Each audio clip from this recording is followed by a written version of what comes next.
World News in 5. Right now. News and developments making headlines around the world in 5 minutes. World News in 5. Here on Radyo Pilipinas World Service.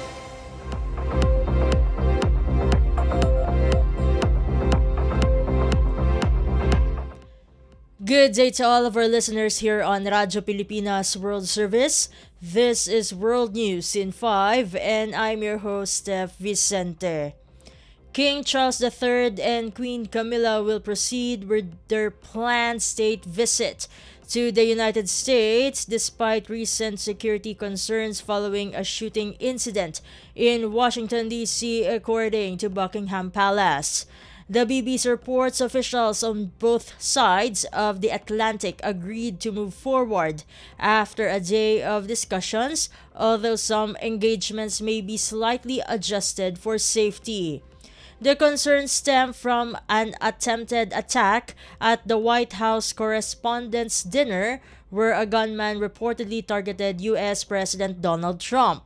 Authorities say the suspect was quickly detained after firing several shots while trying to enter the venue, prompting the evacuation of President Trump, First Lady Melania Trump, and other guests.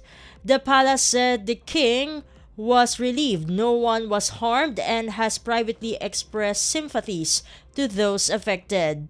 U.S. officials have assured that strong security measures are in place, expressing confidence in the safety of the royal visit, which begins Monday. In other news overseas, United States President Donald Trump and members of his administration were the likely targets of a gunman who attempted to breach the White House Correspondents' Dinner, according to Acting Attorney General Todd Blanche. It was reported by the BBC that the suspect, identified by media as 31-year-old Cole Thomas Allen, was arrested after allegedly opening fire near a security checkpoint at a Washington, D.C. hotel during the Saturday event. Authorities say the motive remains under investigation, but early findings suggest the attacker intended to target administration officials.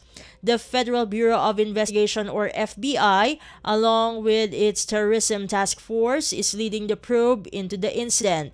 President Trump, who was quickly escorted to safety, later told reporters he could not imagine a more dangerous profession.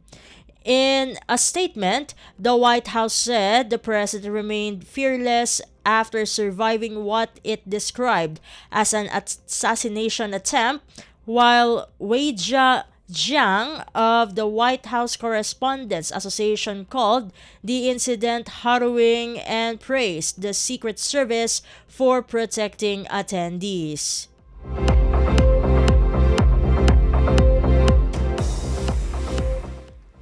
And finally, Mali's defense minister has reportedly been killed in what his family describes as a suicide truck bombing at his residence near the capital, Bamako.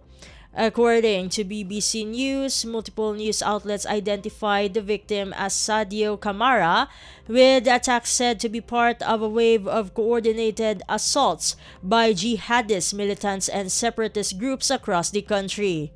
There has been no official confirmation from the ruling military junta, though reports indicate its leader, General Assimi Goita, was moved to a secure location after his home was also targeted. Meanwhile, in northern Mali, Russian mercenaries contracted by the military have reportedly agreed to withdraw from Kidal following 2 days of clashes with separatist fighters. The country has long faced insurgencies involving groups linked to Al-Qaeda, the Islamic State, and ethnic Tuareg separatists.